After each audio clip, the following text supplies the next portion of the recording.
How's everybody doing? This is another episode of Prison Without Walls. Let's get it with another one.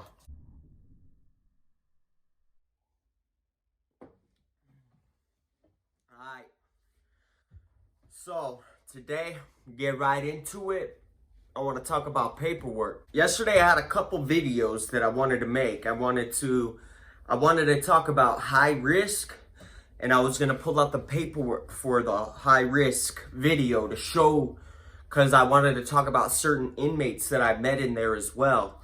But in order for me to prove that to you guys, I needed to find my paperwork that showed that I was in those pods in the jail during the times that I wanted to, during the times that these other inmates that were all over the news and everything, and I spoke to them. I had one-on-one conversations with them. I wanted to pull that paperwork out for that, to prove to you guys though that I really was in it, and I pulled all that. Well, during that as well, I started thinking, well, maybe people want to see like all the other paperwork that I talked about, like on Lockdown 23-1.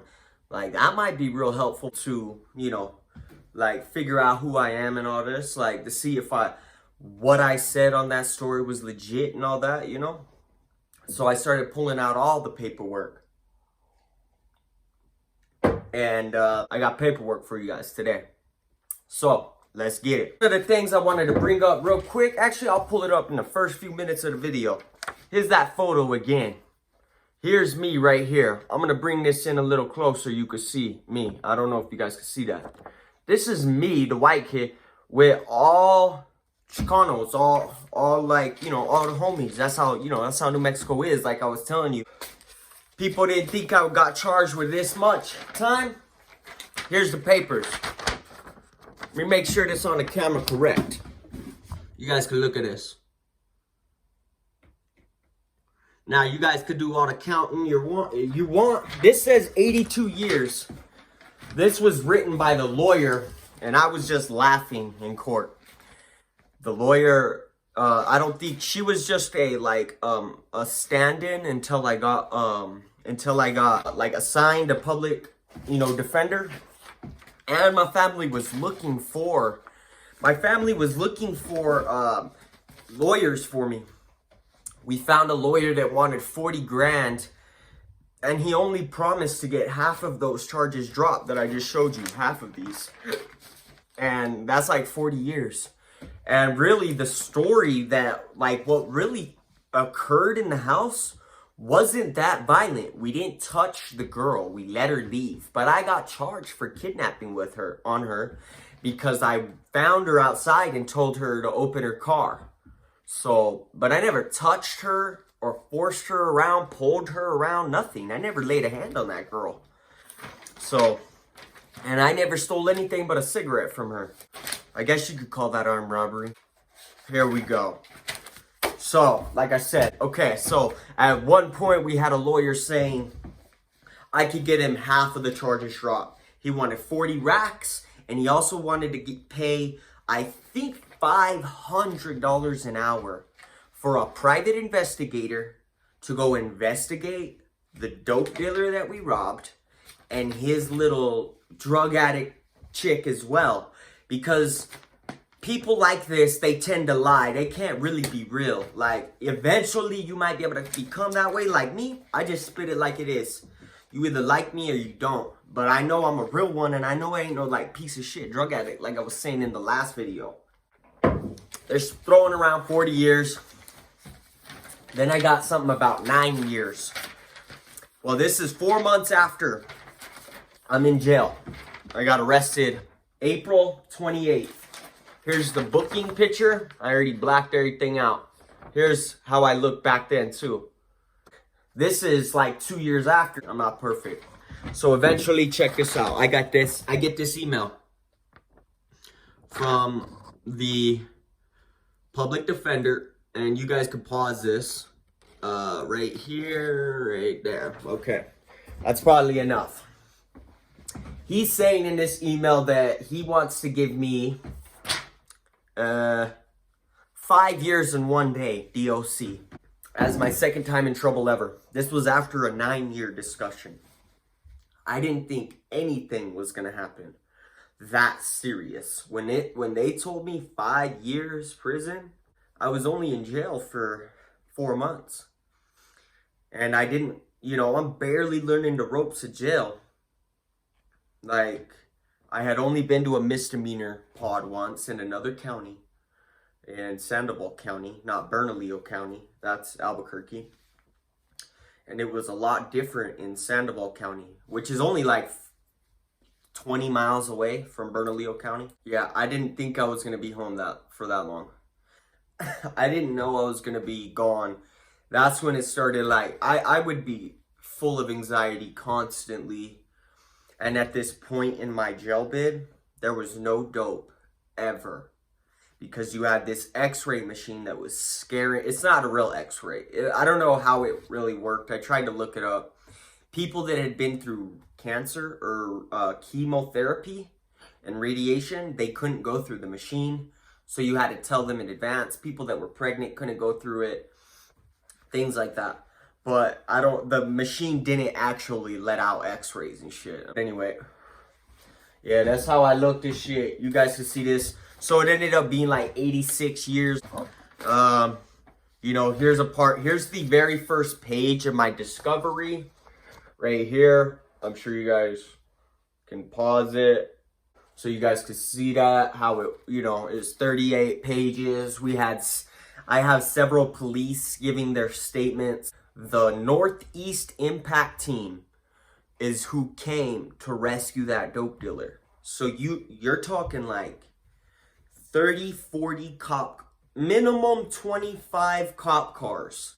There were so many police there, and they all had guns, dogs, freaking all suited up. It was like crazy. It was just as crazy as for when I sold the half of the Suboxone to the undercover cop, like back in 2012 in front of the Frontier Restaurant it's by UNM campus in Albuquerque, New Mexico.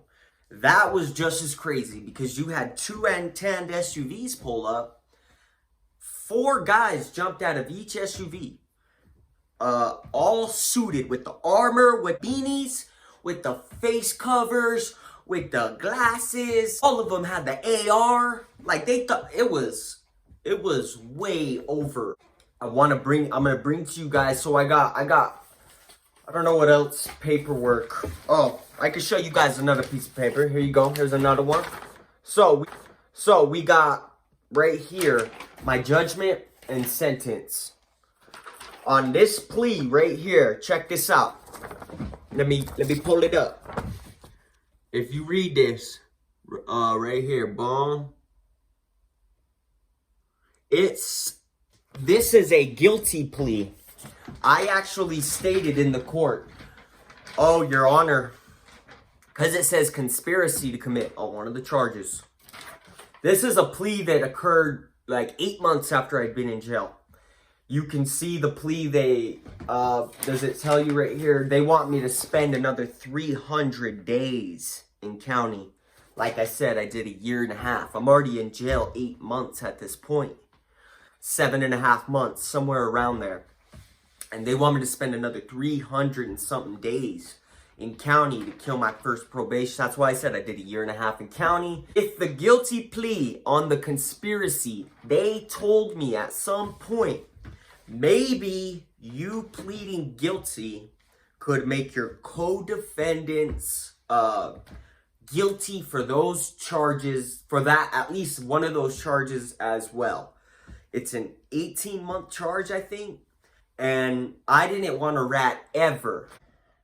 So because I didn't want to rat, I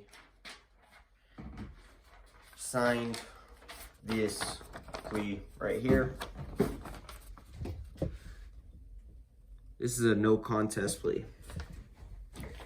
States in that it's no contest so that I don't make my co-defendants guilty. So that's what I was saying. I didn't want to rat ever, and so I end up signing no contest plea. I'm gonna only show you one part of this criminal complaint. You got it. There we go. The criminal complaint, just to show you guys that, what I said during those police interviews, and that's it.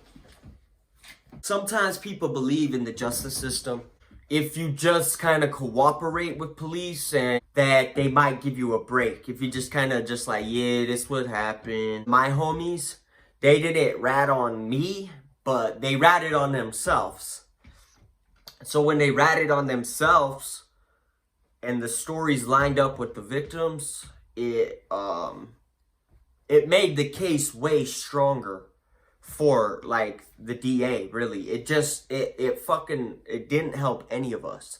That's why you see me facing so many charges. I was the only one that kept my mouth shut the whole time. One of my homies was real young, and the other homie that was he was my age, maybe a year younger. I think like 24 at this point.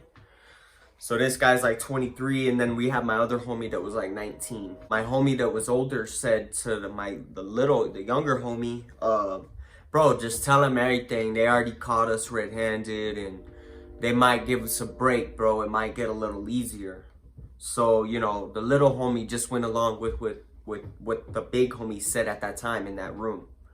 Now, I told you guys I ran off, so I just thought people kind of knew, but I guess, you know, sometimes drug addicts and criminals and shit are really stupid, you know, and obviously I made a lot of stupid choices during that whole crime process too, but stayed like this the whole time in jail. So when they gave me a guilty plea on this is why I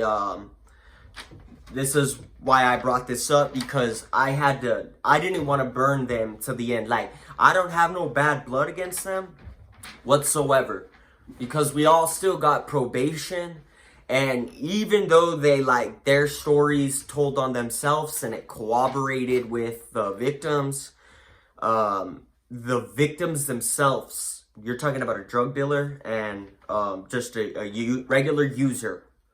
That user girl ended up robbing the drug dealer a week after we tried to do that. And she was the one that called the police to help them. A week later, she robbed him for like an ounce of dope. And she disappeared. Well, anyways, eventually they get a hold of these people. And on Skype, these people lied on their witness testimonies. They got to give a witness. You got to give a witness testimony before you go to court and see how you can talk, see what you do. And they both lied, both of them. That's why we started getting like super low years right away. Their stories didn't help us, like my homies, but it still worked out for us in a way. It could have worked out way better, where we got 18 months, you know, like a year probation, like nothing serious, maybe 18 months. But we still ended up, like, I did a few years on it. It wasn't too bad. You know, I learned my lesson. But I say all that shit because I kept it G. You guys can probably see this. Here, I'll pull it up. Camera's probably clear enough. This says no contest. They told me if I signed conspiracy, like I said, as guilty, I could make my homies guilty. I wasn't with that shit. I didn't tell the whole time. And I was smarter as shit, you know? All this shit was for nothing. I didn't get anything from that dude. This was the stupidest crime. When we were facing all that for nothing, and even if we had got something, we would have lost it. If they got dope, like, they would have to throw it in the house or something, like, and they didn't even know the cops were coming, my homies, you know, so. And they're real solid individuals. They screwed up that time, but like, it doesn't, I'm not saying that they're snitches or anything. They're actually really good people, and they're really solid individuals today too. They didn't tell on me or anything. Like, they just said like, yeah, we all wanted to just show up and try to get some dope, and it just didn't go right, so we ended up getting in a fight and all this. And so it wasn't like super serious, but we could have got better. But so that's why I never held any bad blood. But it was all for nothing anyways. Like, today I would never do those crimes. I'm not telling you guys or encouraging anybody to do this like, or I'm not trying to train anybody. I'm just trying to present some of my experiences, and I'm trying to, I want to present a real positive type, like, bro, you don't gotta do this shit. Like, I'm laying out my character kind of beforehand. I don't really know how to go about these videos yet. I don't know in what light I should present my stories to make the most impact. So I'm still trying to figure that out. I just want to present something to you guys that's hopefully legit for you guys. You know, I don't know how audiences take shit like that. It's my papers, that's all I could say. That's all my shit from real jail. Like, that's the only discovery I ever got. Like, I only showed you guys the first paper, but it's the only one I have, and I've had it this whole time. You know, like, I've kept all my papers and shit. And I got my papers sent to me in prison that I had from jail. By this time, I had already been out of jail and been back to jail and then gone back and then went to... So my papers were at home. So I had to get them mailed in and shit. And I would keep that shit on me. Like, I kept it, like, always. I already knew what was up with paperwork. My other homies ended up being fine and shit in the end, so... We all messed up on probation, so we all had to do time. Just depends on how, like, people, that kind of thing unfolds, too. It's a real controversial subject, for sure. That's really controversial. That's why I only show you guys my testimony. I'm not trying to bring any hate anyways. You know, I don't want to bring no hate, no heat, nothing. Just showing you that I'm 100, you know. And I got more paperwork, like I said. I'm going to bring another video to you guys about talking about high risk, the individuals that I met in there, the conversations that I had with them. I had 2 people in there that had both shot to kill cops. One of them shot and killed a cop. He's all over the news. And he was like on a 3-week meth binge. He had like 9 armed robberies. And I have another guy that was also on a crazy meth binge that also went on this crazy spree, thought he was in a cartoon land and like crime spree as a cartoon. So that's what I want to talk to you guys about next. And anybody got any likes, comments, questions, let me know. If you got any advice on how I could present my story or any tips for me, I'd highly appreciate it. You know, I appreciate anybody that's been watching. And I'll see you with another video soon. Take care.